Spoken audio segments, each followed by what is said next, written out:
Mom, you owe us money this Christmas, Julian stated at dinner, sliding a folded piece of paper across the table. I stopped wiping the kitchen counter and looked down. The list was typed, bulleted, and incredibly specific. $15,000 for a kitchen remodel. $5,000 for a family trip to Disney. $2,000 for Vanessa's new designer handbag. It totaled $22,000. Vanessa, my daughter-in-law, sat next to him, sipping her wine. She didn't even have the decency to look embarrassed. She just smirked, a quiet look of satisfaction resting on her face. "Oh, you," I repeated, keeping my voice entirely level. "Well, yeah." Julian shifted in his chair, suddenly finding the salt shaker fascinating. "You didn't help with the down payment for the new SUV last month. And Vanessa's parents are paying for our landscaping. It's only fair you contribute your share to the household. It's for the kids, really." The kids, who were currently in the living room watching cartoons, completely unaware that their parents were trying to extort their grandmother over a plate of roast chicken. I looked at the numbers again. I was 65, a retired nurse. I lived comfortably because I lived quietly. I didn't have a mortgage, but I certainly didn't have $22,000 sitting around to fund Vanessa's luxury lifestyle. For years, I had appeased them. I paid for groceries, covered emergency vet bills, and funded their minor lifestyle upgrades to keep the peace. They expected me to sigh, nod, and transfer the funds. Instead, I folded the paper neatly and slipped it into my apron pocket. I looked at Julian, then at Vanessa, and offered a warm, polite smile. "All right," I replied smoothly. "I'll have a special surprise for you both on Christmas Eve." Julian let out a loud breath of relief. Vanessa's eyes practically turned into dollar signs. They thought they had won. They had no idea. The moment their car pulled out of my driveway, the smile dropped from my face. I didn't cry. I didn't sit in my rocking chair and wonder where I went wrong. I walked straight to my home office, turned on my laptop, and pulled up my banking records. If they wanted to talk about who owed whom, it was time to do the math. For 2 hours, I combed through 5 years of bank statements. I didn't write things down to be petty. I wrote them down to see reality. I listed the $3,000 I gave Julian when he lost his wallet on vacation. The $4,000 I paid when Vanessa's transmission blew. The monthly charges on the emergency credit card I had foolishly left in Julian's name. The total came to $48,000. I stared at the screen. I had sacrificed my own comfort, skipped vacations, and worn 5-year-old coats so my son could live beyond his means. And his response was to hand me an invoice for Christmas. I picked up my phone and dialed the bank. "Yes, I'd like to report a lost card." I instructed the representative. "The joint card ending in 4092. Please cancel it immediately." "No, do not issue a replacement." Within 5 minutes, the financial umbilical cord was cut. I walked into my living room and looked around. The house was modest, but it was mine. Every brick, every piece of furniture was earned through 30 years of night shifts and sore feet. I was not going to let them strip it away to fund a shiny new kitchen they didn't need. Julian and Vanessa thought I was an endless resource, a well that would never run dry.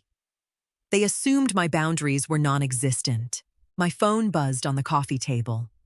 It was a text from Julian. "Thanks for understanding about the list. Mom, you're the best." I turned the screen off. The first domino had just fallen. The fallout took exactly 3 days. I was in my garden pruning the hydrangeas when my cell phone rang. Julian's name flashed on the screen. I let it ring 3 times before sliding the answer button. Mom, did you do something to the emergency card? His voice was tight, echoing slightly. He sounded like he was in a large store. Good morning, Julian. I'm doing well. Thanks for asking. What about the card? It declined, he hissed, clearly trying to keep his voice down. I'm at the electronics store. Vanessa wants the new home theater system for the living room. The cashier just told me the account is closed. I clipped a dead leaf off a stem. That's right. I canceled it. You what? Why?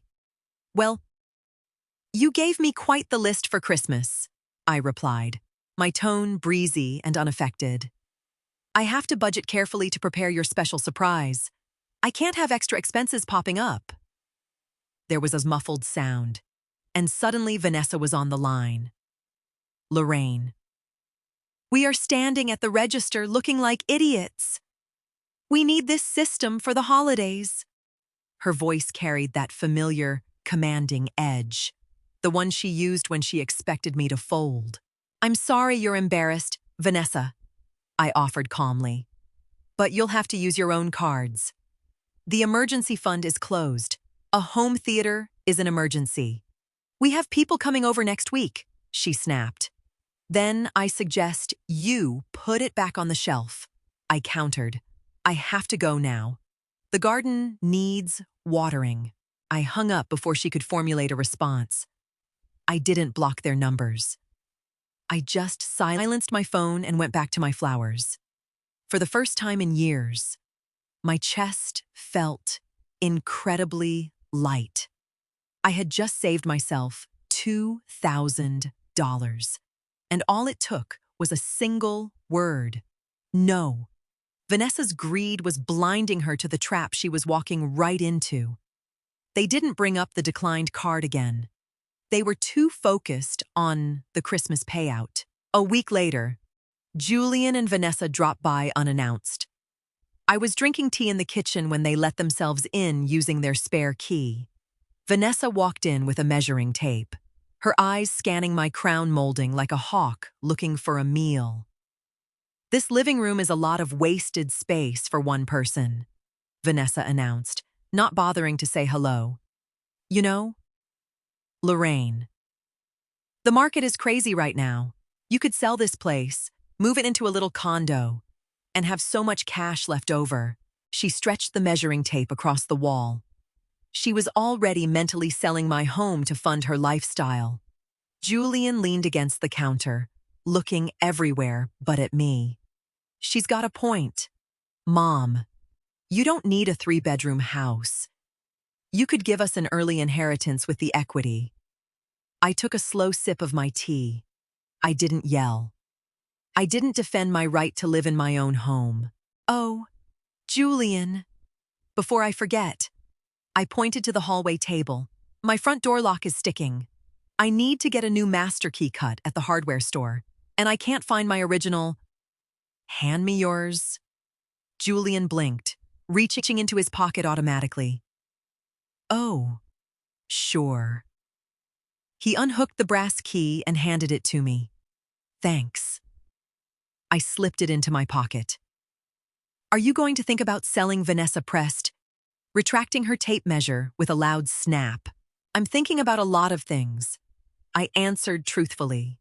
Now, if you'll excuse me. I have errands to run. Make sure the door shuts behind you. I walked past them, out the front door, and got into my car. As I drove the way, I patted the spare key in my pocket. They had just handed over their free pass to my home without a single second thought. Martha, my neighbor of 20 years, poured me another cup of coffee. You actually took the key back? She asked, a wide grin spreading across her face. Right out of his hand. I nodded. I already changed the locks this morning anyway, but it felt good to watch him hand it over. Martha chuckled. So, what's the plan for the big Christmas surprise? Are you going to give them a piece of your mind? No, I replied. Words don't work on them. They just twist them around. I'm going to give them a piece of reality. I went home that evening and sat at my dining table. It was time to prepare the envelopes. For my grandchildren, Max and Lily. I wrapped 2 beautiful classic storybooks. Inside the covers, I wrote loving notes. I also opened 2 small college savings accounts in their names, accounts only they could access when they turned 18. Julian and Vanessa would never see a dime of it. Then, I prepared the envelopes for my son and daughter-in-law. I didn't hire a lawyer or draft complicated documents. I simply printed out the spreadsheet I had made, the $48,000 they had drained from me over 5 years. At the bottom of the page, in bold red ink, I stamped "Account closed. Lifetime limit reached." In the second envelope, I placed a glossy travel brochure. It was for a 4-month luxury cruise around the Mediterranean and the Caribbean. Tucked inside the brochure was the non-refundable receipt, paid in full, using the exact amount of money they had demanded from me. I sealed the envelopes carefully, smoothing down the edges. I felt no guilt, only a profound sense of peace. I was done being their safety net. I was done being an afterthought. The ink was dry, the tickets were bought, and the envelopes were sealed. Christmas Eve arrived with a blanket of fresh snow. I pulled up to Julian's house in my old sedan. The driveway was packed with expensive cars. Vanessa's parents, the affluent and highly judgmental Mr.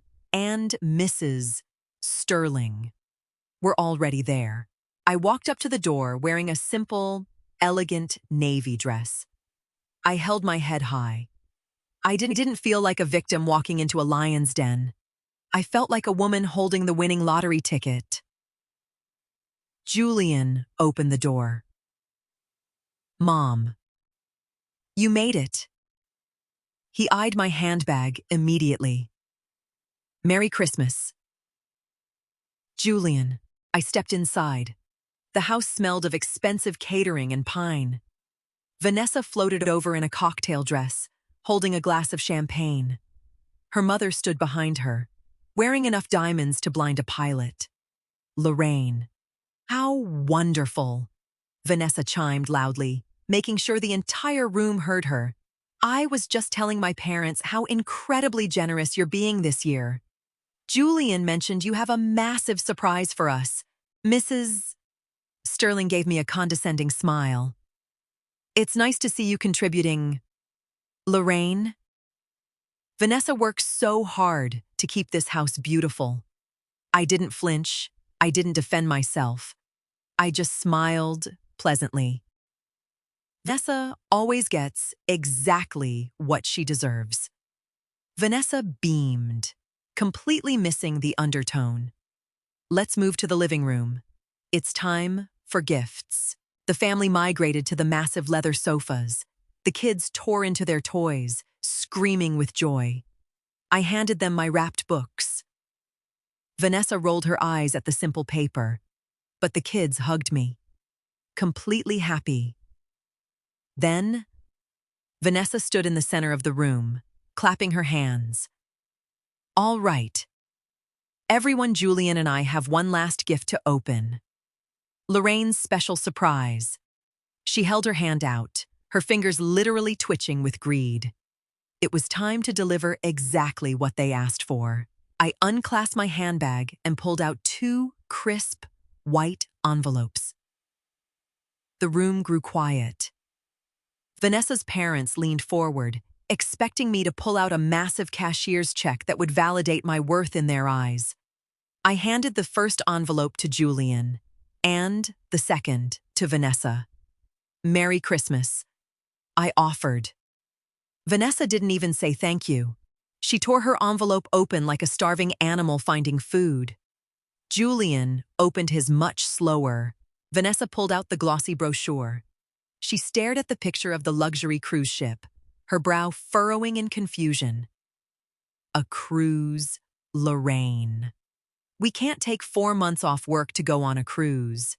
It's not for you, I corrected gently. It's for me. I leave on January 10th. Vanessa stopped breathing. Julian pulled the piece of paper out of his envelope. His eyes scanned the spreadsheet, tracking the long list of dates and dollar amounts. I watched his face drain of color as he read the bright red stamp at the bottom. Account closed. Lifetime limit reached. What is this? Julian whispered, his hands shaking slightly. It's your receipt, I explained, my voice carrying clearly across the silent living room. You gave me an invoice for $22,000. I'm giving you a receipt for the $48,000 I've already given you over the last 5 years. Consider your Christmas list paid in advance. Mrs. Sterling gasped. Mr.